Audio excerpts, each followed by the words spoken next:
patient summary. The Americans have different. They look at the continuity of care document, not the continuity of care record. In Europe, we go for the Ipsos patient summary, and they are not at all identical.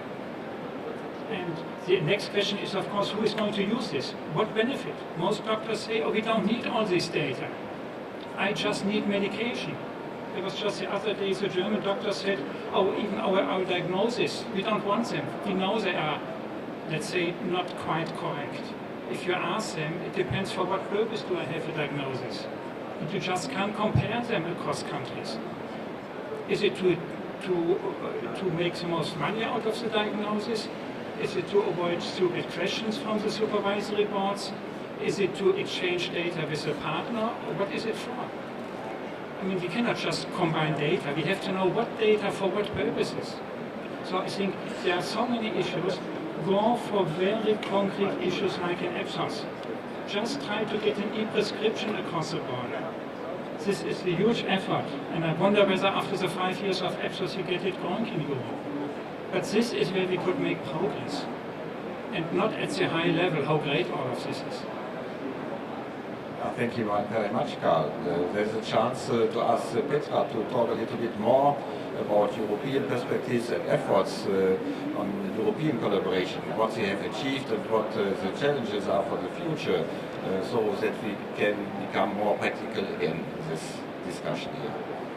Okay, thank you very much. Now, I would hate you to leave this session with a very negative feeling, and I think Karl's been very right in saying that there are many problems, but I think we also need to leave with some sense of hope, otherwise there's no point in working in this field anymore.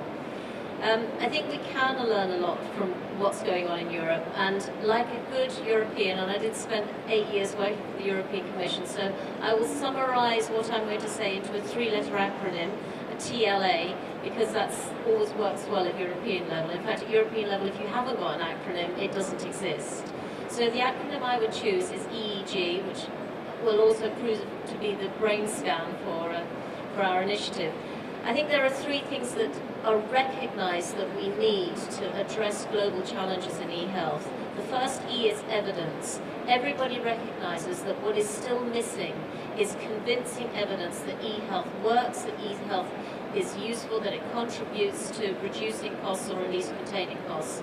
We can collaborate at a transatlantic level to produce evidence. It might always be evidence that matches perfectly, as Karl has said, but we can collaborate to produce that evidence. The second E is all about enablement, and enablement means recognizing that if we want clinicians and patients to engage in these activities, we have to give them incentives. The incentives can take all sorts of forms, and they may simply be the recognition that doing things across borders is sometimes actually easier than doing it within a country, because there are certain political problems that you can avoid if you take something to that international level. And involved in that enablement issue is recognizing the power of collaboration platforms and ICT-based collaboration platforms to share data. We have platforms such as IHE for sharing messages. We have platforms such as Continua for sharing data collected and personally held devices. We should make the most of those. And the last letter of my 3-letter acronym was G. And G is, for me, the most important one because it's governance. And governance, for me, is the word that we should be seeking to use at all times, rather than going back to issues about privacy. We need to start thinking about governance of processes, governance of data, governance of information sharing, rather than always focusing primarily on privacy issues. Because if we focus on governance, and if we start thinking about designing systems for collaboration, and designing privacy and respect for data protection into systems, we can build a governance which will allow us to share data across borders, which will allow us to move forward so that we can collect the evidence that we need, and we have a lot of the technology already to enable that. Thank you. Thank you very much, Petra. Now I will hand the micro back to you, because we should come to an end, or perhaps somebody from the audience want to ask a question. What is a commercial also thinking about such a discussion? I think that we were supposed to end right about now, but I'd like to just turn it over to you. We've heard a lot from our panelists, but I'd like to take any individual questions perhaps that you might have before we end the session. I know it's for open. Yes.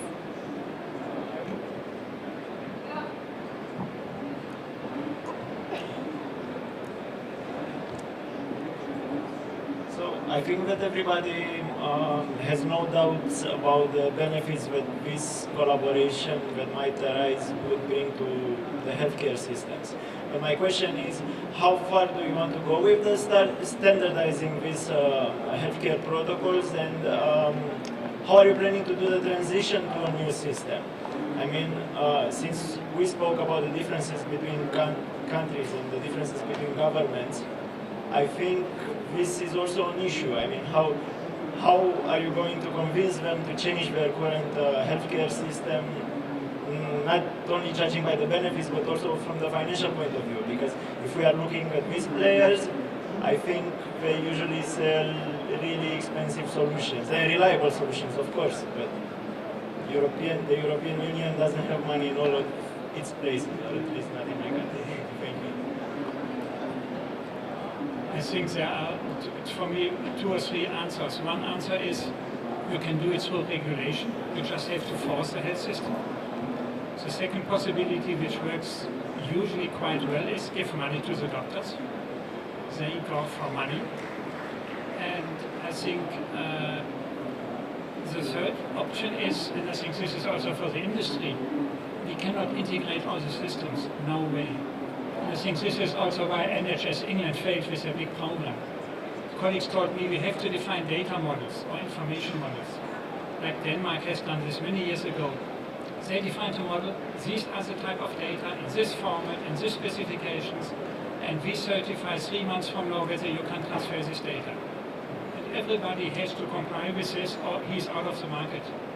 Don't tell the industry what to do, just tell them what data for which benefits are needed by whom and which specifications, and let the industry do the rest. Keep the competition in the market. So at the end, it's again the matter of communication. So it's need, all the stakeholders need to communicate with each other. One thing is to communicate governance, but the concepts, how to communicate it, this is something what I monitored in a lot of countries that this failed. So I just spoke about the matter of trust, and trust cannot only happen when you communicate with each other, and you have a strategy for that, and you do it. And that's often the reason why it's failing. And therefore, such association like Continua and also association like World Health Organizations and other can help. And also a lot of things can be done in the country. So only, my opinion is communication, bring the people together and discuss exactly this topic, and develop acceptance in the citizenships of the countries and also the other stakeholders. Maybe one last comment. I think what you just mentioned is completely right, and I think e-health is a new way of doing things. So we need to go new ways to approach that. And I think, future will tell how successfully we are. And I think you're completely right that every country probably needs to find the way that's best for that country. But I think the one thing that is always true, and that's why I'm very happy that Luca mentioned it, is the communication piece. We are not really talking to one another. Many people are scared of the solution. It might be expensive. It might be too big to understand. So why don't we start small and then grow big over time? Thank you. Any more questions? Great. Well, I'd like to thank you again for participating and coming to the panel, and also I'd like to thank our panelists.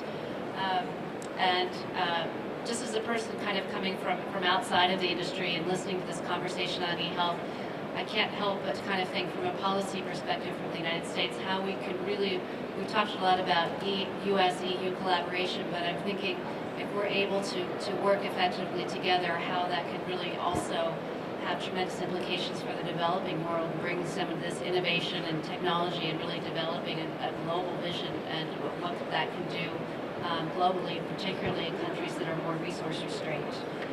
So again, I'd like to thank you for coming, and I wish you a great weekend and good travels back to wherever it is you came from. Thank you.